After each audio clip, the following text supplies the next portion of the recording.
Shalom. Renungan kali ini berjudul Dari Mana Pemeliharaan Datang, Melangkah Masuk ke Dalam Warisan Kita, Ekspresi Kehendak Allah, Fokus pada Janji, oleh Evangelis Lokamanya Prawiro. Setelah kita meletakkan dasar untuk mengerti kelimpahan, kita akan mempelajari 5 prinsip dasar mengenai pemeliharaan Allah. Setiap dari prinsip-prinsip ini secara kokoh berdasarkan pada janji-janji kitab suci. Apakah kita punya kebutuhan? Adakah janji dalam firman Allah yang sesuai dengan situasi kita? Kita diajarkan agar hidup dalam janji-janjinya dan membagi kepada orang lain dari kelimpahan persediaannya, agar Allah dimuliakan. Kita perlu percaya janji-janjinya seperti dinyatakan dalam kitab suci. Prinsip pertama pemeliharaan, semua janji-janji Allah memelihara kita. Semua dasar prinsip-prinsip kelimpahan Allah berhubungan dengan janji-janjinya. Kita melihat dengan jelas dalam 2 Petrus 1 ayat 2, kasih karunia dan damai sejahtera melimpahi kamu oleh pengenalan akan Allah dan akan Yesus Tuhan kita. Catat bahwa kehidupan Kristen adalah kehidupan yang bermultiplikasi, tidak statik, hanya berpegang pada apa yang kita miliki, bahkan bukan hanya bertambah, namun bermultiplikasi. Ini datang melalui pengenalan akan Allah dan akan Yesus Tuhan kita. Segala sesuatu yang kita perlukan datang pada kita dari Allah, sumber, melalui Yesus, jalur. Tidak ada jalur atau sumber persediaan lain dibutuhkan, karena kuasa ilahinya telah menganugerahkan kepada kita segala yang berguna untuk hidup yang saleh oleh pengenalan kita akan Dia yang telah memanggil kita oleh kuasanya yang mulia dan ajaib. Dengan jalan itu, Ia telah menganugerahkan kepada kita janji-janji yang berharga dan yang sangat besar, supaya olehnya kamu boleh mengambil bagian dalam kodrat ilahi dan luput dari hawa nafsu duniawi yang membinasakan dunia. 2 Petrus 1 ayat 3 dan 4. Catat, tense atau kata kerja yang Petrus gunakan, Allah telah menganugerahkan semua yang kita butuhkan untuk waktu dan kekekalan, untuk setiap bidang kehidupan kita, sehubungan dengan kehidupan dan kekudusan. Sering sekali kita berdoa berdasarkan kesalahpahaman, meminta Allah memberi kita sesuatu yang Ia sudah berikan kepada kita. Tidak mudah bagi Allah menjawab doa-doa itu karena dengan menjawab permintaan kita, Ia mendukung kesalahpahaman. Kadang-kadang kita harus menyesuaikan pikiran kita supaya berdoa doa yang Allah bisa jawab. Sering mengucap syukur kepada Allah lebih tepat daripada mengajukan petisi kepadanya, karena Allah sudah memberi kita segalanya. Perhatikan kalimat semua yang kita butuhkan, termasuk dalam pengetahuan akan Yesus Kristus. Dalam bahasa Yunani dikatakan Yesus yang telah memanggil kita oleh kuasanya yang mulia dan ajaib. Ini bukan kemuliaan kita, melainkan miliknya. Bukan keajaiban kita, melainkan miliknya. Allah sudah memberi kita segala sesuatu yang kita butuhkan, dan semua terkandung dalam pengetahuan akan Yesus. Bahasa Yunani kata pengetahuan bisa juga diterjemahkan mengakui. Keduanya, pengetahuan dan mengakui, memiliki arti yang sama. Tidak cukup kita tahu tentang Yesus secara intelektual, kita harus secara efektif mengakuinya dalam hidup kita. Kata-kata selanjutnya dari nas itu memainkan peran kunci.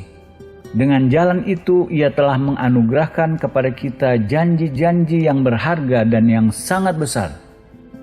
Allah sudah memberi kita segalanya yang kita butuhkan. Di mana? Dalam janji-janji firman-Nya. Pemeliharaan Allah adalah janji-janjinya.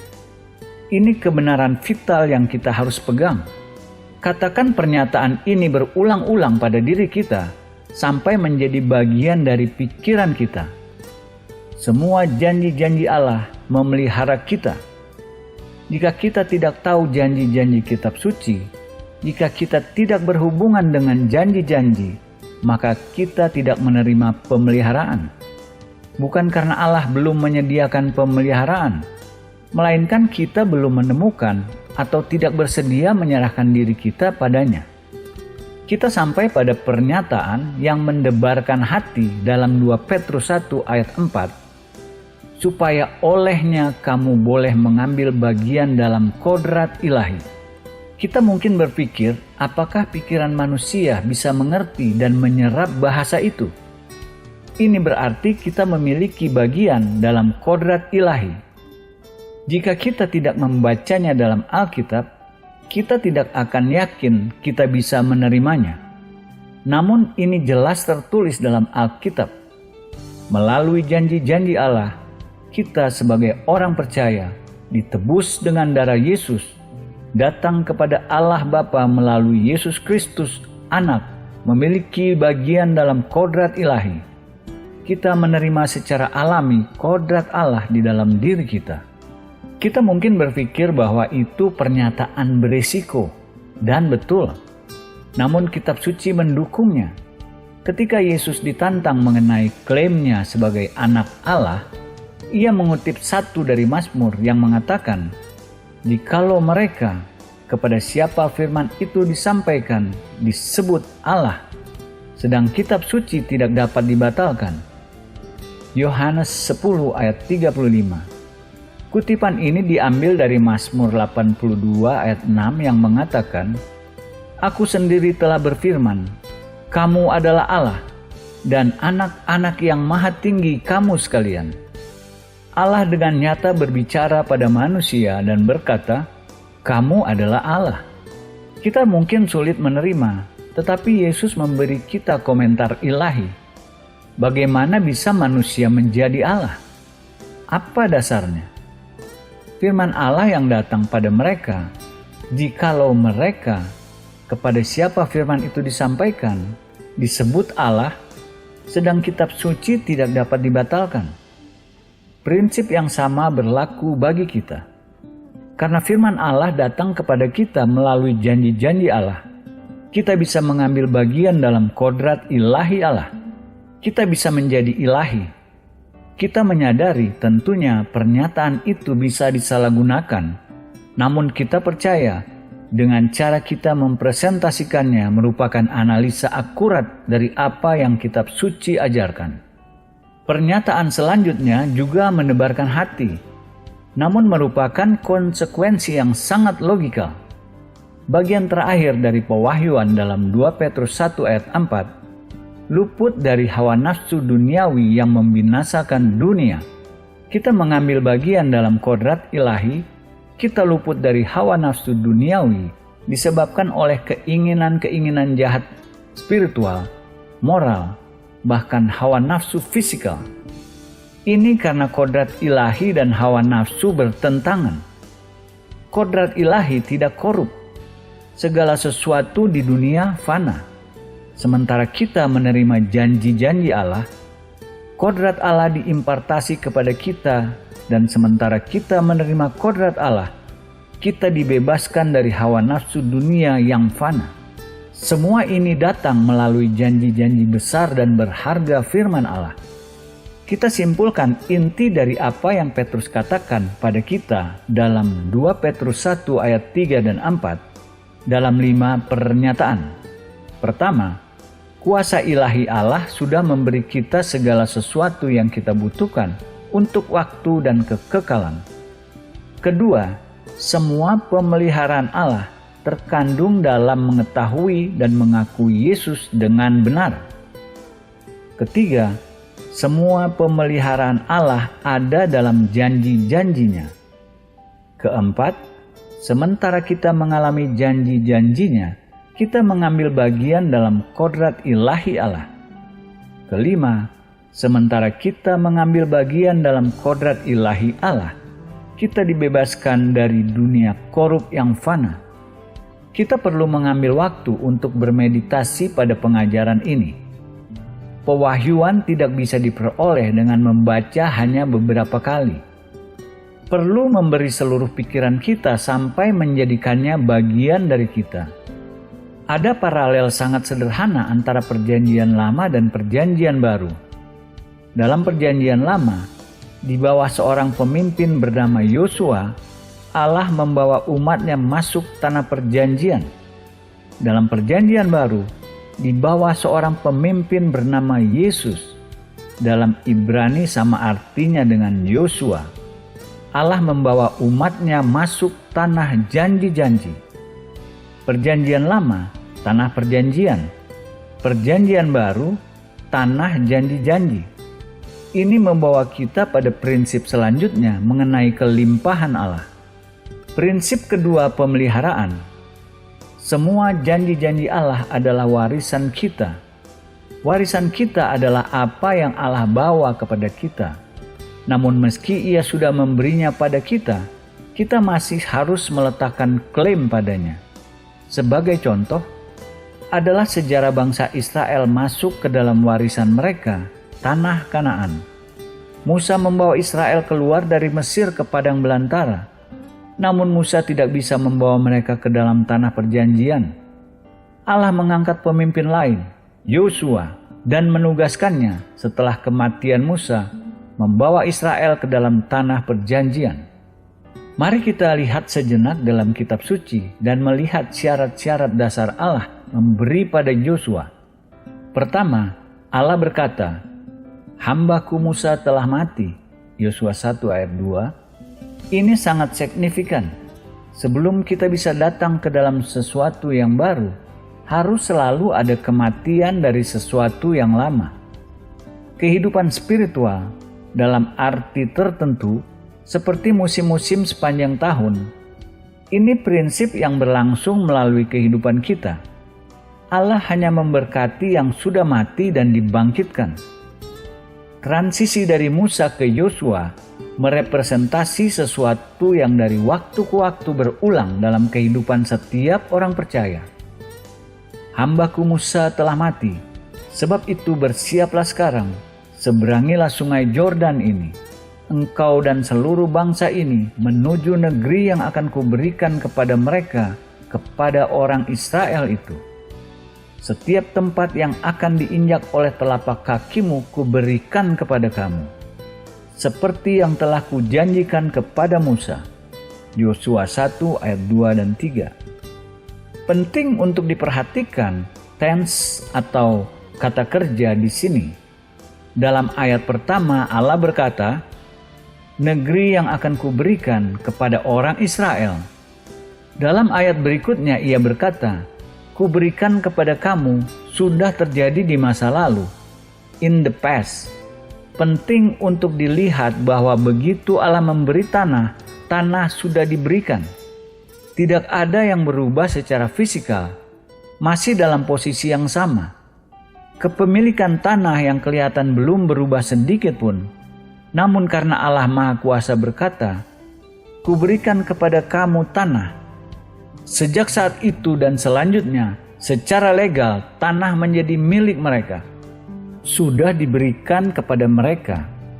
Seperti kita lihat dalam prinsip pertama, janji-janji pemeliharaan Allah sudah memberikan kita segala sesuatu. Bagaimana dengan memberi janji-janjinya sebagai warisan kita? Cara Yosua dan Israel masuk ke dalam warisan mereka adalah pola bagi kita. Pertama, mereka harus mengerti bahwa sejak itu tanah secara legal milik mereka. Kedua, mereka harus melakukan sesuatu mengenainya. Apa yang harus mereka lakukan? Tuhan berkata kepada Yosua, setiap tempat yang akan diinjak oleh telapak kakimu kuberikan kepada kamu. Jadi mereka harus pergi masuk berdasarkan apa yang Allah katakan pada mereka, percaya bahwa tanah itu secara legal milik mereka. Dan mereka harus menyatakan kepemilikan mereka dengan menginjak telapak kaki mereka di tanah yang Allah sudah janjikan. Allah berkata kepada mereka, begitu kamu meletakkan kakimu di setiap tempat dari tanah di negeri, menjadi milik kamu secara legal. Sudah jadi milik kamu, namun untuk memilikinya dalam pengalaman nyata, kamu harus pergi memasuki dan menginjakkan kakimu atasnya. Ini berlaku bagi kita sebagai orang Kristen. Kita harus melakukan hal yang sama seperti yang dilakukan bangsa Israel. Pertama, kita harus percaya apa yang Allah katakan, bahwa secara legal milik kita karena Allah sudah memberikannya kepada kita. Kedua, kita harus bertindak. Kita harus bergerak masuk dan seolah-olah meletakkan kaki kita pada setiap bidang yang Allah sudah janjikan. Begitu kita melewati pengalaman aktual meletakkan kaki kita di atas bidang itu dengan iman, menjadi milik kita dalam realitas. Israel memasuki tanah perjanjian sebagai pola bagi kita memasuki tanah janji-janji. Dalam Yosua 1 ayat 2, Roh Kudus menekankan kata seluruh bangsa ini. Allah tidak akan meninggalkan siapapun di belakang. Di antara sebagian besar kalangan hari ini, kita puas jika kita bisa mendapat 90% orang. Namun Allah berkata, seluruh bangsa ini. Ini bagaimana Allah memandang situasi kita hari ini mengenai janji-janjinya. Setiap orang yang ingin menerima harus bergerak masuk. Engkau dan seluruh bangsa ini. Kadang-kadang ketika kita berbicara dengan orang-orang percaya mengenai dibaptis dalam Roh Kudus atau menerima pemeliharaan lebih Allah, mereka menjawab, mereka sudah memilikinya semua ketika mereka diselamatkan. Tidak ada lagi tambahan yang bisa didapat. Jika mereka sudah mendapatkan semua, di mana semuanya itu? Meski pernyataan mereka betul, secara legal, ketika kita datang pada Kristus, kita menjadi ahli waris Allah dan ahli waris bersama dengan Yesus Kristus. Setelah itu, seluruh warisan secara legal milik kita. Namun ada perbedaan besar antara legal dan pengalaman aktual. Kita bisa memiliki banyak secara legal, tetapi menikmati sangat sedikit dalam pengalaman aktual. Kita bisa ilustrasikan ini dengan perumpamaan. Jika Yosua dan anak-anak Israel diperumpamakan seperti beberapa fundamentalis, mereka akan berjejer di pinggir timur sungai Yordan, melihat ke seberang sungai, melipat tangan mereka dan berkata, "Kita sudah mendapatkannya semua." Itu secara legal betul, namun secara pengalaman aktual tidak betul. Jika mereka diperumpamakan seperti beberapa Pentakosta, mereka sudah melewati sungai Yordan, seperti dibaptis Roh Kudus, lalu berjejer di pinggir barat, melipat tangan mereka dan berkata, "Kita sudah mendapatkannya semua." Namun secara aktual, meski mereka sudah satu tahap lebih jauh, namun mereka masih jauh dari warisan nyata mereka. Fakta menarik mengenai anak-anak Israel mengambil tanah perjanjian adalah Allah membawa mereka masuk melalui mujizat dan lalu memberi mereka kemenangan mereka pertama atas Yeriko melalui mujizat. Namun setelah itu, mereka harus berperang untuk setiap bagian tanah yang mereka miliki. Kita tidak bisa berharap mendapatkan warisan kita tanpa konflik juga. Jalan mereka mendapatkan warisan mereka. Setiap tempat yang akan diinjak oleh telapak kakimu kuberikan kepada kamu. Maka begitu pula dengan kita. Secara legal, semua langsung menjadi milik kita pada saat kita bertobat atau berbalik dari dosa-dosa kepada Allah dan menerima keselamatan. Namun secara pengalaman, kita harus bergerak masuk dan menyatakan klaim kita atas apa yang Allah sudah berikan kepada kita. Kita harus menginjakkan kaki kita pada setiap janji sementara kita datang padanya. Ini gambaran yang sangat jelas untuk kita nyatakan. Allah sudah menjanjikan ini bagi kita dan kita sekarang meletakkan klaim pada janjinya. Prinsip ketiga pemeliharaan, semua janji-janji Allah adalah ekspresi dari kehendak-Nya. Allah tidak pernah menjanjikan apa saja yang bukan kehendak-Nya. Sangat penting kita mengerti bahwa ini bagaimana dengan janji-janji Allah. Allah tidak perlu membuat janji-janji. Semua ekspresi kasih karunia-Nya. Ia bisa tidak memberi kita janji-janji sama sekali. Tetapi dalam membuat janji-janjinya terkandung bagi kita dalam firman-Nya. Ia membuat dirinya hadir. Ia mengungkapkan kepada kita kehendak-Nya. Dan maka ketika kita datang pada Allah berdasarkan janji-janjinya yang dinyatakan dengan jelas, dan kita tahu kita sudah mengertinya menurut janji-janji itu ditujukan ketika kita datang pada Allah berdasarkan itu, maka kita tahu kehendak Allah. Kita bisa berdoa dalam iman mengetahui kehendak Allah dan tahu bahwa ketika kita berdoa, Ia mendengar kita dan kita mendapatkan apa yang kita doakan. Kita lihat dalam banyak kasus di mana iman kita sedang diuji atau di mana kita sedang mencari jawaban-jawaban atas doa, hal yang vital adalah kehendak Allah. Ketika kita tahu kehendak Allah, kita bisa berdoa dengan keyakinan. Ini diekspresikan dalam 1 Yohanes 5 ayat 14-15. Dan inilah keberanian percaya kita kepadanya, yaitu bahwa Ia mengabulkan doa kita, jikalau kita meminta sesuatu kepadanya menurut kehendak-Nya.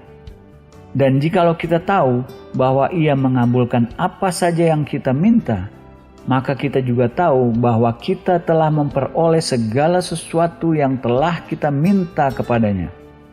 Perhatikan isunya kehendak Allah.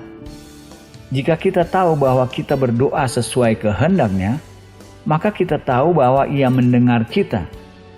Dan jika kita tahu Ia mendengar kita, maka kita tahu bahwa kita mendapatkan apa yang kita minta darinya. Diberikan. Itu tidak berarti kita langsung mendapatkannya dalam pengalaman aktual, tetapi kita tahu sudah selesai. Ada proses waktu, pemeliharaan untuk kita di sana. Jadi kebenaran vital dalam berdoa dan dalam seluruh kehidupan iman sebenarnya mengetahui kehendak Allah. Allah sudah dengan murah hati mengungkapkan kehendak-Nya pada kita dalam janji-janjinya. Itu bagaimana kita tahu kehendak Allah. Jika Allah menjanjikan untuk melakukan sesuatu, sudah menjadi kehendak-Nya untuk melakukannya. Terjemahan bahasa Yunani, keberanian percaya dalam 1 Yohanes 5 ayat 14 berarti secara harfiah kebebasan berbicara. Kata yang sangat penting dalam latar belakang politik orang-orang Yunani. Satu dari hak-hak yang mereka perangi untuk demokrasi adalah kebebasan berbicara, yang tentunya sangat berharga untuk bangsa-bangsa demokratik. Jadi ayat itu bisa dibaca, kebebasan berbicara pada Allah. Implikasinya adalah keberanian percaya itu perlu diekspresikan dalam apa yang kita katakan. Tidak cukup hanya percaya dengan hati, kita harus juga mengakui dengan mulut. Roma 10 ayat 10. Semua keberhasilan berdoa bekerja di sekitar mengetahui kehendak Allah. Begitu kita tahu bahwa kita minta sesuatu menurut kehendak Allah, kita tahu kita mendapatkannya. Bukan kita akan mendapatkannya, tetapi kita mendapatkannya. Mari sejenak pelajari beberapa ayat yang mendukung konsep menerima apa yang kita doakan ini. Nas pertama adalah Matius 7 ayat 7 dan 8 yang diambil dari khotbah di bukit. Dalam 6 cara berbeda, dinyatakan bahwa Allah ingin kita mendapatkan apa yang kita doakan. Mintalah, maka akan diberikan kepadamu. Carilah, maka kamu akan mendapat. Ketuklah, maka pintu akan dibukakan bagimu. Karena setiap orang yang meminta, menerima, dan setiap orang yang mencari, mendapat. Dan setiap orang yang mengetuk, baginya pintu dibukakan. Perhatikan bahwa tidak ada satu sugesti negatif dalam semua kata-kata itu. Dalam 6 cara berbeda, Yesus mengatakan pada kita bahwa Allah ingin kita berdoa dan mendapat apa yang kita doakan. Dalam Matius 21 ayat 22, Yesus berkata, "Dan apa saja yang kamu minta dalam doa dengan penuh kepercayaan, kamu akan menerimanya." Bagaimana bisa lebih jelas daripada itu?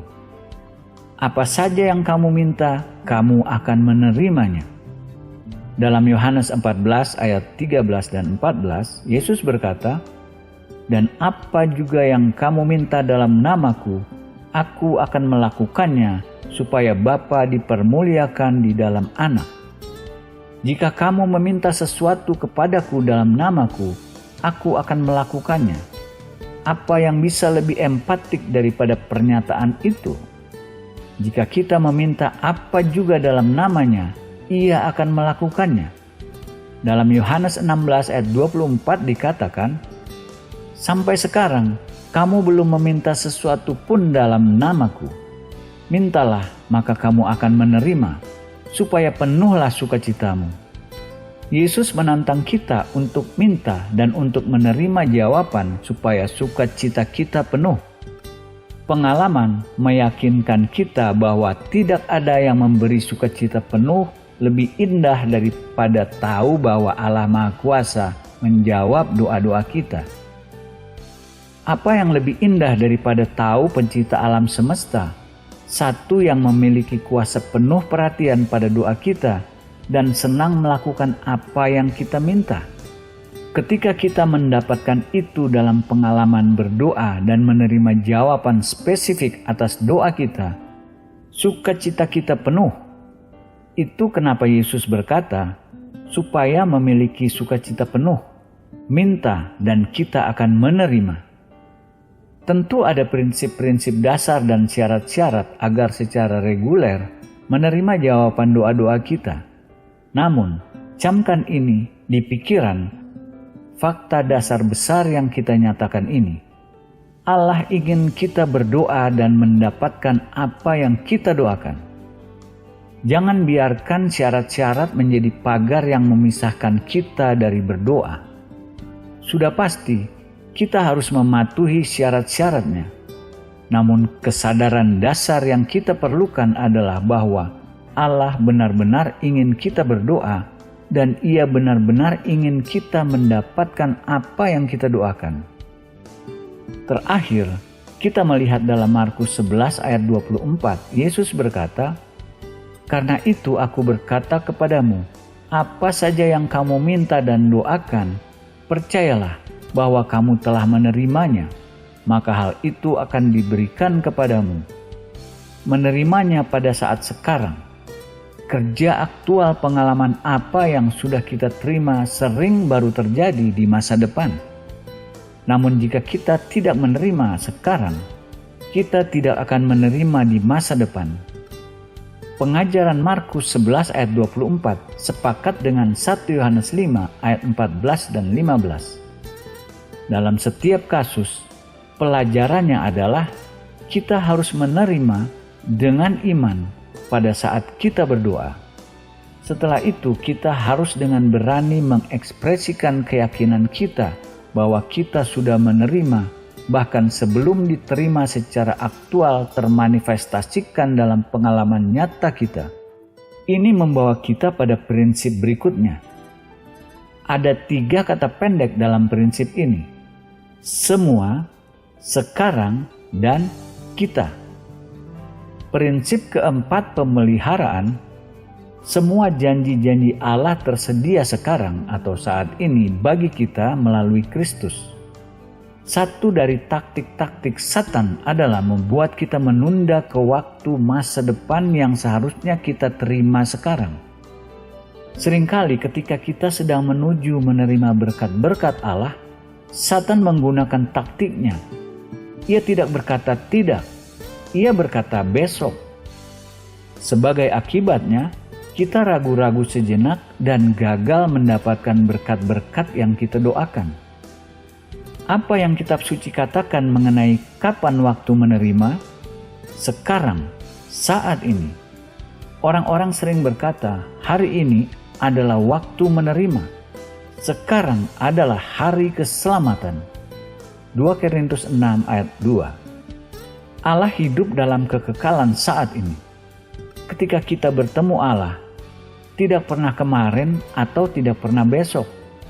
Namanya bukan aku di masa lalu atau aku di masa depan. Selalu akulah aku. Keluaran 3 ayat 14. Sebagai dasar prinsip untuk mendapatkan janji-janji Allah sekarang, mari kita lihat 2 Korintus 1 ayat 20. Ini ayat kunci ketika kita menangani topik dispensasionalisme, konsep yang memindahkan hampir semua berkat-berkat dan pemeliharaan Allah, apakah ke masa lalu, zaman apostolik, atau ke masa depan, milenium. Ayat khusus ini tidak mudah diterjemahkan. Ada banyak cara berbeda menerjemahkannya, namun semua berakhir pada pemikiran yang sama. Sebab Kristus adalah ya bagi semua janji Allah. Itulah sebabnya oleh Dia kita mengatakan amin untuk memuliakan Allah. 2 Korintus 1 ayat 20. Terjemahan Alkitab New International Version, sebab Kristus adalah ya bagi semua janji Allah. Dengan kata lain, untuk setiap janji yang Allah buat, jika kita datang padanya dalam nama Yesus dan mengklaimnya, maka Allah mengatakan ya. Melanjutkan, jadi melaluinya, amin, diucapkan oleh kita untuk kemuliaan Allah. Ketika Allah berkata ya, maka kita merespons dengan amin. Dan itu menyelesaikannya. Respons kita dengan amin adalah seperti kita menginjakan kaki kita pada bidang khusus tanah itu. Ini berlaku bagi setiap janji yang kita temukan dalam Alkitab. Jika kita datang pada Allah berdasarkan janji itu, melalui Yesus Kristus, Allah berkata ya. Dan ketika Allah berkata ya, kita berkata amin pada janji itu, dan itu menyelesaikannya. Terjemahan Alkitab King James Version, karena semua janji-janji Allah dalam Yesus adalah ya dan amin untuk kemuliaan Allah oleh kami. Terjemahan alternatif, Allah memberi semua janji-janji yang adalah ya, dan Dia memenuhi semua janji-janji yang adalah amin dalam Yesus. Namun terjemahan manapun yang kita ikuti, ada kunci yang tidak berubah. Pertama, semua janji-janji, bukan hanya beberapa, namun semua. Semua janji-janji Allah. Setiap janji yang Allah pernah buat adalah ya dalam Kristus. Kedua, dikatakan semua janji-janji Allah sekarang, di masa kini. Begitu banyak orang percaya Allah melakukan hal-hal bagus di masa lalu. Mereka percaya Ia akan melakukan hal-hal bagus di masa depan. Namun pada saat sekarang, mereka memandang janji-janji Allah ditunda atau tidak bermanfaat. Itu bukan apa yang Alkitab katakan. Alkitab berkata, semua janji-janji Allah sekarang atau saat ini, ya dan amin. Ketiga, janji-janji di dalam Yesus. Hanya ada satu jalur yang Allah buat janji-janjinya tersedia bagi kita. Jalur untuk semua itu adalah Yesus. Kelimpahan datang pada kita hanya dari sumber Allah melalui jalur Yesus. Di luar Yesus, kita tidak memiliki klaim pada janji-janji pemeliharaan Allah. Keempat, diberikan untuk kemuliaan Allah. Setiap janji yang kita dapatkan sesuai kehendak Allah memuliakan Allah. Tujuan akhir kelimpahan Allah adalah kemuliaan Allah. Allah sudah mengatur janji-janjinya begitu agar ketika kita mendapatkannya, Ia dimuliakan. Dan maka dalam mengklaim janji-janji Allah, kita memuliakan Allah. Terakhir, ada dua kata kecil dalam 2 Korintus 1 ayat 20, oleh kita, bukan oleh rasul, atau oleh gereja mula-mula, atau oleh orang-orang Kristen khusus, seperti evangelis, atau misionaris, atau pendeta. Oleh kita, semua janji-janji Allah tersedia sekarang bagi kita melalui iman dalam Kristus. Roma 3 ayat 23 berkata, karena semua orang telah berbuat dosa dan telah kehilangan kemuliaan Allah. Ada beberapa cara menerjemahkan ayat itu, namun intinya, oleh dosa kita sudah mencuri kemuliaan Allah darinya. Jadi bagaimana kita mengembalikan pada Allah kemuliaannya? Roma 4 ayat 20-21 berkata mengenai Abraham, tetapi terhadap janji Allah ia tidak bimbang karena ketidakpercayaan, maka ia diperkuat dalam imannya dan ia memuliakan Allah dengan penuh keyakinan bahwa Allah berkuasa untuk melaksanakan apa yang telah ia janjikan. Perhatikan bagaimana Abraham memberi kemuliaan pada Allah berdasarkan janji Allah. Janji Allah adalah dasar di mana kita bisa memberinya kemuliaan. Dengan percaya pada janji-janjinya, kita mengembalikan pada Allah kemuliaan yang dosa kita sudah curi darinya. Itu inti dosa, bahwa kita sudah mencuri dari Allah kemuliaannya. Lebih kita mengklaim janji-janji Allah, lebih lagi kita memuliakannya. Dan semua janji-janjinya sekarang atau saat ini tersedia bagi kita melalui Kristus. Tentu kita tidak membutuhkan semua berkat-berkat Allah langsung saat ini. Sebetulnya, kita tidak bisa mengklaim semua janji-janji Allah hanya dalam satu saat. Namun janji apapun yang kita butuhkan sesuai situasi kita, tersedia bagi kita saat ini. Kesimpulannya, setiap janji sesuai situasi kita dan memenuhi kebutuhan kita untuk kita sekarang, saat ini. Prinsip terakhir di mana begitu banyak orang salah menanggapi atau meleset. Mereka mendapatkan janji-janji besar dan baik dari Allah. Mereka mengklaim warisan mereka. Mereka bergairah dan antusias. Lalu mereka melihat situasi dan keadaan yang mereka hadapi, dan mereka berhenti. Mereka berkata, Allah tidak bisa memenuhi kebutuhan ini. Situasi saya terlalu sulit. Tentu Allah betul-betul ingin menolong, namun situasi saya mustahil. Itu satu kesalahan besar yang kita lakukan terus-menerus. Bukannya fokus pada janji-janji, kita berbalik pergi, melihat situasi dan meninggalkan janji-janji. Kita perlu memahami prinsip ini. Prinsip kelima pemeliharaan, semua janji-janji Allah yang dipenuhi tidak tergantung pada keadaan kita, namun pada kuasa-Nya. Ketika Allah memberi janji, tidak terbatas pada keadaan. Tidak harus mudah bagi Allah untuk melakukan apa yang Ia janji lakukan. Janji-janji Allah tidak tergantung pada keadaan di mana kita berada. Keadaan tidak membuat perbedaan. Kita tidak perlu mencoba membuat hal-hal menjadi mudah bagi Allah. Allah ingin bekerja begitu rupa sehingga kemuliaan dipersembahkan hanya untuk-Nya. Ingat, tujuan janji-janji Allah mencurahkan kelimpahannya adalah untuk kemuliaannya. Dalam arti tertentu, lebih mustahil, Allah lebih dimuliakan. Tidak tergantung pada apapun di sekitar kita. Tidak ada yang fisikal atau temporer. Tidak ada dalam waktu dan ruang di dunia bisa merubah janji-janji kekal Allah. Itu pelajarannya dan kenapa Allah begitu sering membiarkan laki-laki dan perempuan beriman dalam Alkitab masuk dalam situasi yang benar-benar mustahil. Ia ingin membuat jelas tidak boleh janji-janjinya tergantung pada keadaan dengan mendapat hak istimewa. Ia biasanya mengizinkan keadaan menjadi tidak ada harapan. Iman real menolak dipengaruhi oleh keadaan. Lihat 3 contoh ini.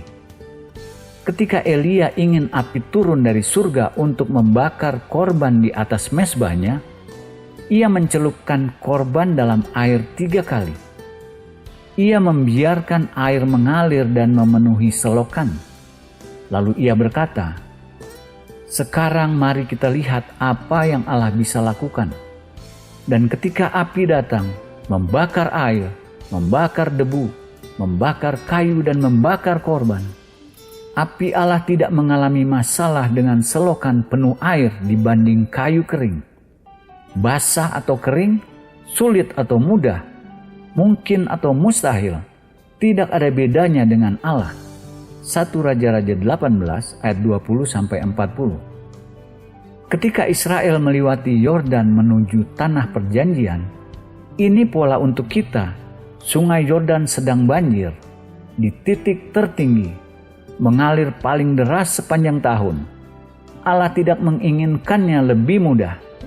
Ia memilih waktu ketika keadaan paling sulit. Perhatikan ketika Allah berurusan dengan Gideon.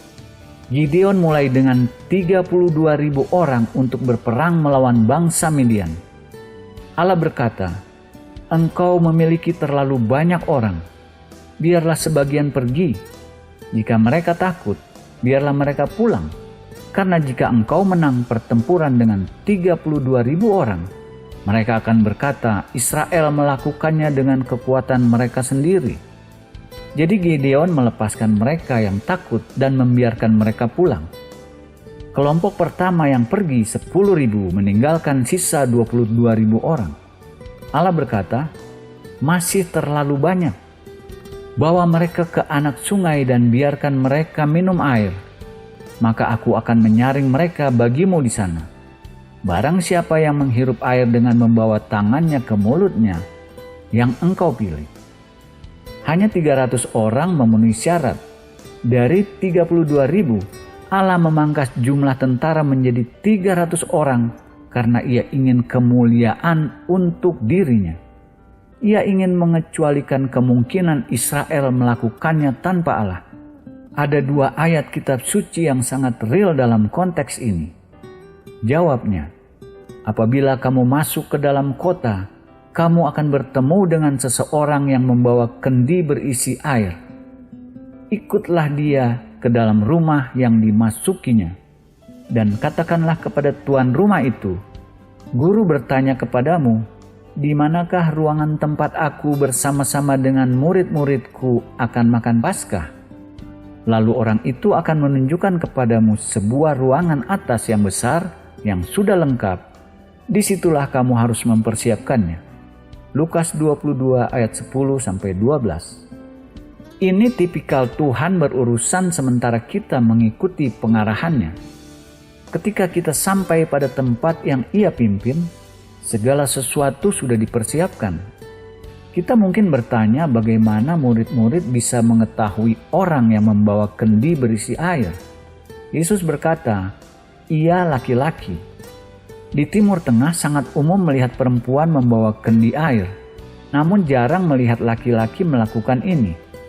Jadi ini tanda yang berbeda. Ketika kita mentaati arahan yang mengikuti orang itu, mereka datang ke tempat yang sudah dipersiapkan. Ini gambaran bagaimana Allah berurusan dengan kehidupan kita. Kita harus mendapatkan pimpinannya, dan kita harus mengikuti. Namun ketika kita sampai pada tempat di mana Ia membawa kita, segala sesuatu sudah dipersiapkan. Kita membaca ayat di mana Yesus berbicara kepada murid-muridnya, lalu Ia berkata kepada mereka, "Ketika aku mengutus kamu dengan tiada membawa pundi-pundi, bekal dan kasut, adakah kamu kekurangan apa-apa?" Lukas 22 ayat 35. Kita bisa bertanya, kenapa Ia mengutus mereka keluar tanpa uang, bekal, dan kasut jika Ia tahu mereka akan membutuhkannya? Jawabannya, karena Tuhan selalu ingin kita terus-menerus bergantung padanya untuk hal-hal yang kita butuhkan. Jika kita mempelajari cara Allah berurusan dengan Israel, Ia terus-menerus berurusan dengan mereka dengan cara itu. Sebagai contoh, ketika Ia membawa mereka keluar dari Mesir dan mereka terus mengikuti tanda supernaturalnya, Ia membawa mereka ke satu tempat di mana Laut Merah berada di depan mereka dan tentara Mesir di belakang mereka. Bukan karena mereka sudah salah arah dan sampai pada salah tempat, melainkan Allah ingin mereka berada dalam tempat di mana mereka membutuhkannya mati-matian dalam keadaan putus asa tanpa siapapun bisa menolong mereka. Setelah itu, mereka berbaris masuk padang belantara di sisi lain Laut Merah dan mengikuti Tuhan 3 hari. Mereka tidak punya air. Mereka sampai pada mata air yang disebut Mara. Namun ketika mereka mencoba meminumnya, terlalu pahit. Mereka tidak bisa meminumnya. Allah sudah membawa mereka sejauh itu, bukan karena mereka sudah salah arah dan sampai pada salah tempat. Kenapa Allah membawa mereka ke sana? Karena Ia ingin mereka tahu bahwa mereka bergantung secara total padanya. Hanya ada satu orang di antara mereka yang cukup pintar menyadari itu. Mereka semua bergumam dan mengeluh. Namun Musa berdoa dan Allah menunjukkannya apa yang harus dilakukan untuk membuat airnya manis. Mungkin contoh paling luar biasa dari prinsip ini, bahwa pemeliharaan Allah tidak tergantung pada keadaan, adalah kepedulian Allah pada Israel di padang belantara. Selama 40 tahun, Allah memberi makan, pakaian, dan menuntun hampir 3 juta orang laki-laki, perempuan, orang tua, bayi, termasuk ternak, segalanya. Ini padang tandus di mana tidak ada air, tidak ada makanan, tidak ada apa-apa kecuali pasir dan matahari. Allah keluar dari jalannya untuk menyatakan, "Biarkan aku tunjukkan padamu apa yang bisa aku lakukan." Ia membuatnya sulit. Ia yang mengatur situasinya. Allah menaruh umatnya melalui keputusan dan rencananya sendiri dalam situasi di mana setiap sumber air natural tidak tersedia. Ia melakukan itu agar mereka tahu bahwa Ia Maha Kuasa, bahwa Ia memegang janji-janjinya, bahwa Ia bisa diandalkan, dan Ia tidak terbatas pada keadaan atau situasi apa saja. Apa yang berlaku bagi Israel juga berlaku bagi kita. Paling penting untuk dimengerti bahwa kita tidak boleh membiarkan fokus kita bergeser dari janji kepada situasi. Kapanpun kita melakukan itu, seperti Petrus berjalan di atas air, kita akan tenggelam. Mari kita tinjau 5 prinsip dasar pemeliharaan Allah. Mengerti prinsip-prinsip ini memberi kita fondasi kokoh untuk langkah selanjutnya. Prinsip pertama, semua janji-janji Allah memelihara. Jika kita gagal mengklaim janji-janji Allah, kita tidak bisa berharap menerima pemeliharaannya. Prinsip kedua, semua janji-janji Allah adalah warisan kita. Dalam perjanjian lama, tanah perjanjian. Dalam perjanjian baru, tanah janji-janji. Prinsip ketiga, semua janji-janji Allah ekspresi kehendaknya. Ketika kita mendapatkan janji-janji Allah, kita berdoa dengan keyakinan karena kita tahu kita berdoa sesuai kehendak Allah. Prinsip keempat, semua janji-janji Allah tersedia bagi kita melalui Kristus. Setiap janji yang sesuai situasi kita dan memenuhi kebutuhan kita adalah untuk kita sekarang, saat ini. Prinsip kelima, semua janji-janji Allah yang dipenuhi tidak tergantung pada keadaan, melainkan pada kita memenuhi syarat-syarat Allah. Contoh menonjol adalah 40 tahun Israel di belantara ketika Allah memelihara 3 juta orang tanpa sumber natural. Prinsip-prinsip ini menjamin kita bahwa janji-janji Allah tersedia bagi kita. Amin.